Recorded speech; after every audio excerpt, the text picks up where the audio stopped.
La nuit tombe sur une route d'Oregon. Une voiture file vers l'hôpital, gyrophares en écho dans le pare-brise. Au volant, une mère qui parle très vite. Son récit semble clair. Un inconnu a surgi, la route est devenue un piège et elle s'improvise héroïne. Mais quelque chose accroche. Les mots sont en ordre, les émotions ne suivent pas. C'est ce décalage qui d'emblée dérange. Dans cette histoire, tout semble à sa place, une version simple, rassurante, presque pratique. Pourtant, plus on approche, plus le vernis craque. Les silences sont trop propres, les gestes sont calibrés, les détails changent de place comme des meubles déplacés pour masquer une fissure au mur. Et puis il y a ce rôle central, celui de la mère, figure protectrice par essence, dernier rempart, bouclier instinctif. Ici, le symbole tremble. Quand le masque maternel vacille, le malaise devient vertigineux. Diane Downs n'est pas une mère comme les autres. Ce n'est pas une femme victime du hasard ou de la fatalité. Pas du tout. Diane s'accroche à une histoire qu'elle a elle-même façonnée. Un récit où elle se met au centre, où l'amour idéalisé devient obsession et où ses enfants se transforment en obstacles. Alors, comment une mère peut-elle en venir à retourner son rôle protecteur contre ceux qu'elle a mis au monde ? Et comment la voix fragile de sa propre fille, survivante, finira-t-elle par fissurer ce récit soigneusement bâti ? Bienvenue dans Trigger Minds. Le 19 mai 1983, aux alentours de 22h, les urgences de l'hôpital Mackenzie-Willamette, dans l'Oregon, voient débouler une voiture. Au volant, Diane Downs, 27 ans, qui crie à l'aide. À l'arrière, 3 enfants, tous grièvement blessés par des tirs à bout portant. Cheryl, 7 ans, ne respire déjà plus. Danny, 3 ans, est inerte. Christy, 8 ans, lutte pour rester consciente. La scène est brutale, inimaginable. Une mère qui transporte ses propres enfants ensanglantés. Très vite, le personnel médical remarque un détail troublant. Diane est touchée elle aussi, mais très peu, juste une blessure superficielle à l'avant-bras. Pendant que les médecins s'acharnent à sauver Christy et Danny, Diane raconte déjà sa version. Selon elle, un inconnu, un homme aux cheveux longs, aurait fait signe pour monter en stop. Elle se serait arrêtée et cet homme aurait ouvert le feu sans prévenir. Elle affirme avoir tenté de lui résister, d'avoir protégé les enfants, puis pris le volant pour foncer vers l'hôpital. L'histoire paraît claire, trop claire. Les policiers notent des incohérences flagrantes. D'abord, la trajectoire. Entre le lieu supposé de l'agression et l'hôpital, Diane a mis bien plus de temps que nécessaire. Un témoin affirmera plus tard avoir vu sa voiture rouler très lentement, feu éteint, alors que ses enfants saignaient à mort. Ensuite, son attitude. Pas de panique apparente, pas d'effondrement, pas de gestes désordonnés. Son débit est rapide, son récit parfaitement construit, presque mécanique. Comme si elle récitait déjà une version apprise par cœur. Au fur et à mesure que la police enquête, les doutes se renforcent. Les voisins et collègues de Diane décrivent une femme séduisante, mais instable, obsédée par ses relations amoureuses. Quelques semaines avant le drame, elle vivait une liaison avec un homme qui refusait catégoriquement d'élever des enfants. Plusieurs amis se souviennent de ces confidences troublantes. Elle se plaignait que ses enfants l'empêchèrent de vivre et qu'ils étaient un obstacle à son bonheur. Cette idée revient comme un refrain inquiétant. Les enquêteurs relèvent aussi les contradictions de sa version. Parfois, elle affirme que l'assaillant voulait voler sa voiture. D'autres fois, qu'il cherchait simplement à tuer. Les descriptions physiques varient et surtout l'arme du crime. Un calibre 22 correspond à un revolver que Diane possédait. Les résidus de poudre sur ses mains viennent renforcer les soupçons, mais le point de bascule se trouve ailleurs. Christy, l'aînée, survit miraculeusement après plusieurs semaines dans un état critique. Elle ne peut pas encore parler, sa voix est éteinte par le traumatisme. Les enquêteurs attendent, persuadés que le témoignage de cet enfant pourrait éclairer la vérité. Et en attendant, ils observent Diane. Ses visites à l'hôpital frappent par leur froideur. Elle plaisante, elle drague même certains membres du personnel, elle raconte des anecdotes légères. Tout sauf l'image d'une mère effondrée par la perte de son enfant et la souffrance des deux autres. En février 1984, après une longue rééducation, Christy retrouve peu à peu la parole. Lorsqu'on lui demande ce qu'il s'est passé, elle hésite, tremble, puis finit par dire les mots que personne n'osait formuler. « Maman a tiré sur nous ». Ces quelques mots suffisent à balayer la version de Diane. Le masque tombe. Désormais, ce n'est plus l'histoire d'un inconnu armé, mais celle d'une mère qui a retourné son arme contre sa propre chair.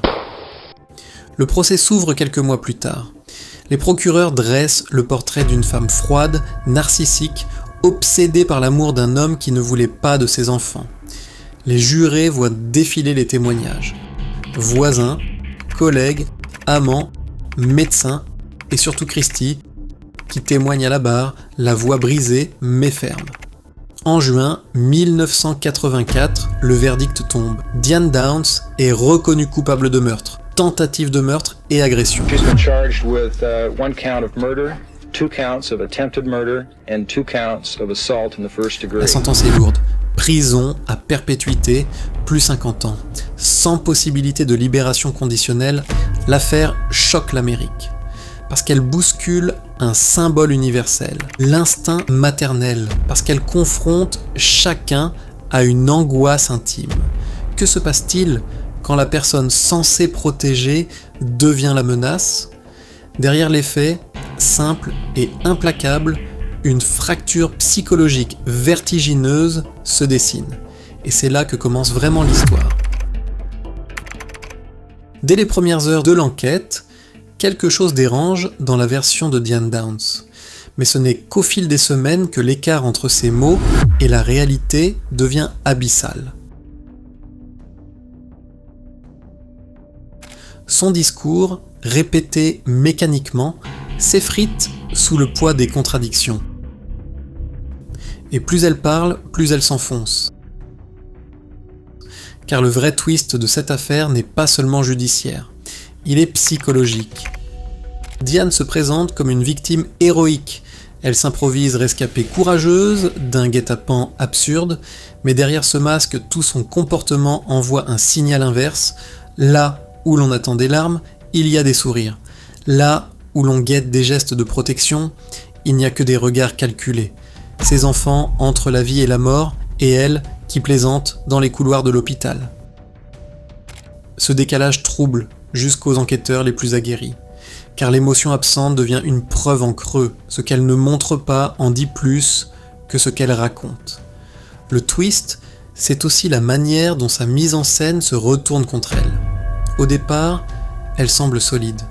Un étranger aux cheveux longs, un arrêt sur le bord de la route, des coups de feu, mais les incohérences s'additionnent.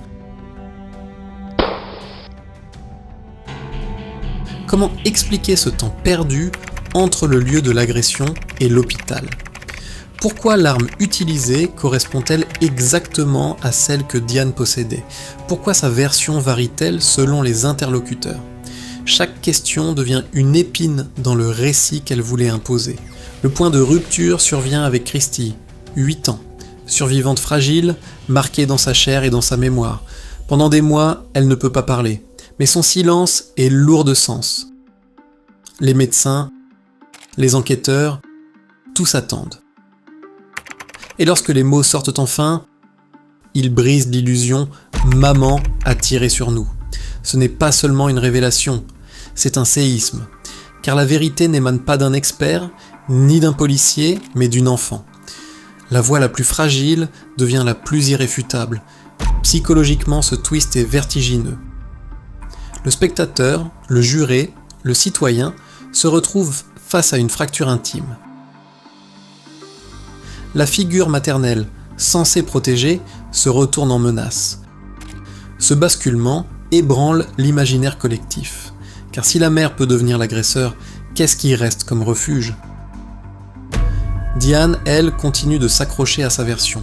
Elle sourit aux caméras, elle multiplie les interviews. Elle cherche à séduire l'opinion publique comme elle séduisait ses amants. Mais plus elle s'expose, plus elle révèle cette faille intérieure, un besoin d'attention, une incapacité à éprouver l'émotion attendue.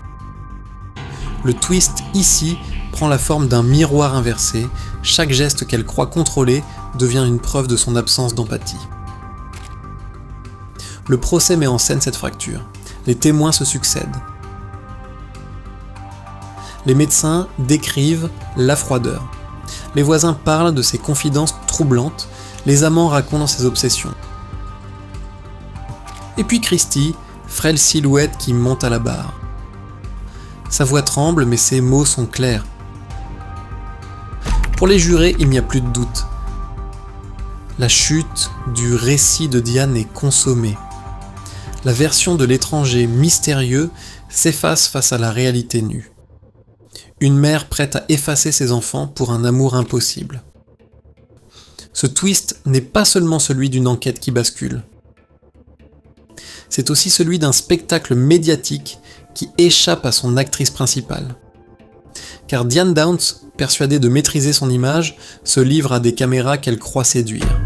Elle sourit, elle ironise, elle se donne en représentation. Mais chaque geste se retourne contre elle.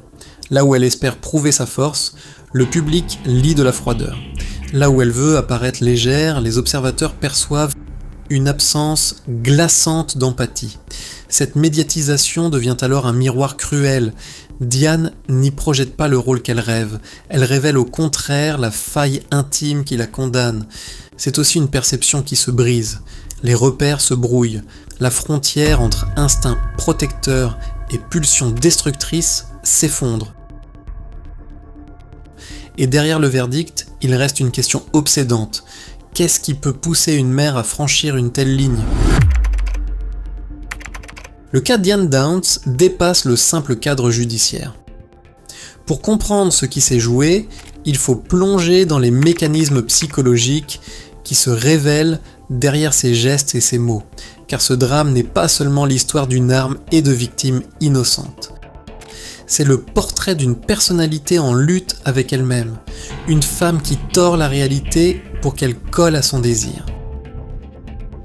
Dès le début, ce qui frappe chez Diane, c'est le narcissisme dont elle fait preuve.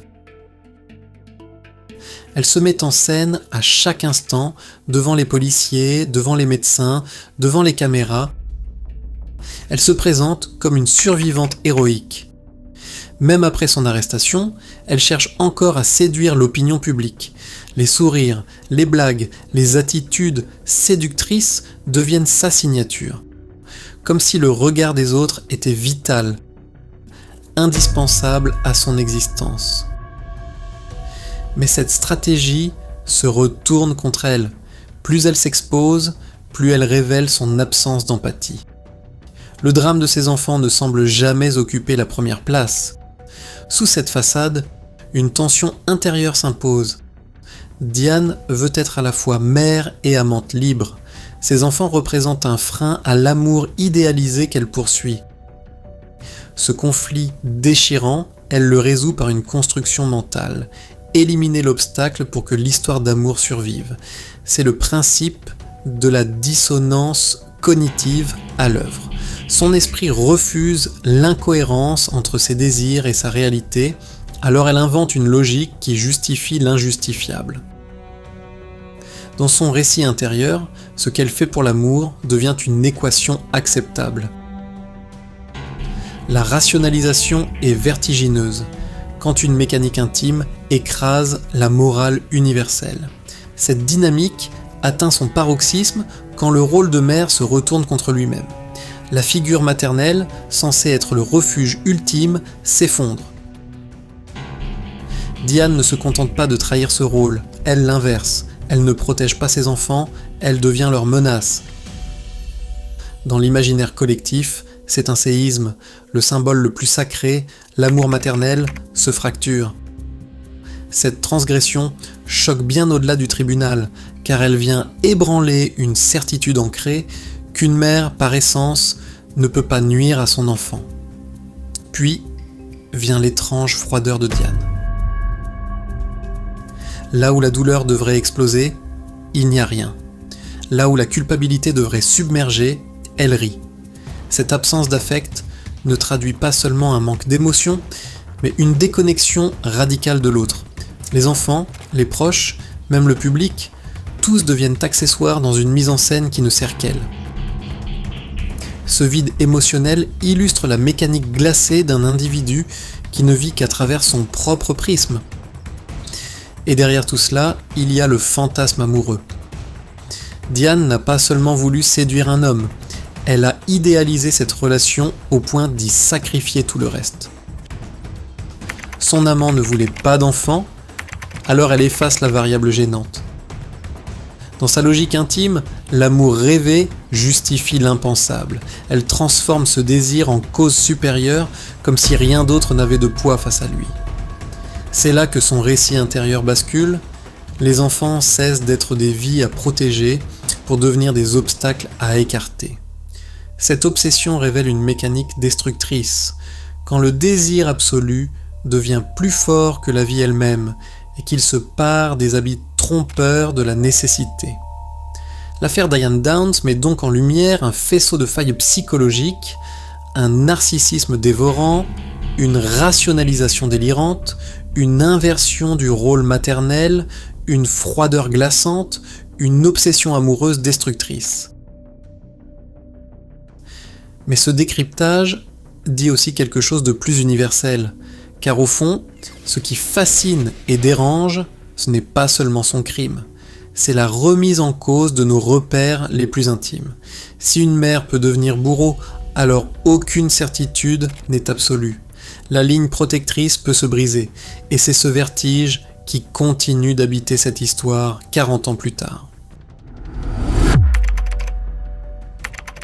Diane Downs purge sa peine derrière les murs d'une prison. Sa fille Cheryl est morte cette nuit-là. Danny et Christy, eux, ont survécu, mais portent à jamais les cicatrices physiques et psychologiques de ce drame de mai 1983. Mais ce qui reste, ce n'est pas seulement une affaire classée. C'est une fracture qui continue de résonner. Un écho qui dérange encore 40 ans plus tard. Car cette histoire ne parle pas uniquement de balles tirées dans l'obscurité. Elle parle d'un renversement intime. Une mère qui, au lieu de protéger, devient la menace. Ce basculement n'appartient pas qu'aux tribunaux. Il questionne chacun de nous. Jusqu'où peut aller la puissance d'un désir quand il efface tout le reste ? Que devient la morale quand l'obsession prend le dessus ? Et surtout, que reste-t-il de l'innocence quand la figure censée la protéger se retourne contre elle ? En revisitant ce drame, on touche au vertige de l'esprit humain, sa capacité à se mentir, à remodeler la réalité pour la rendre supportable, à justifier l'injustifiable. C'est ce trouble, cette faille universelle qui fait de l'affaire Diane Downs plus qu'un simple fait divers. Car derrière elle, une autre question surgit, plus large, plus inquiétante. Combien d'histoires, encore, reposent sur ces mêmes fractures invisibles ? Et combien de vies basculent quand l'amour, la foi ou la loyauté se transforment en armes ? L'affaire Diane Downs, ce n'était pas seulement un fait divers, c'était une plongée dans les méandres de l'esprit humain. C'est ça, l'ADN de Trigger Minds. À très bientôt pour une nouvelle affaire.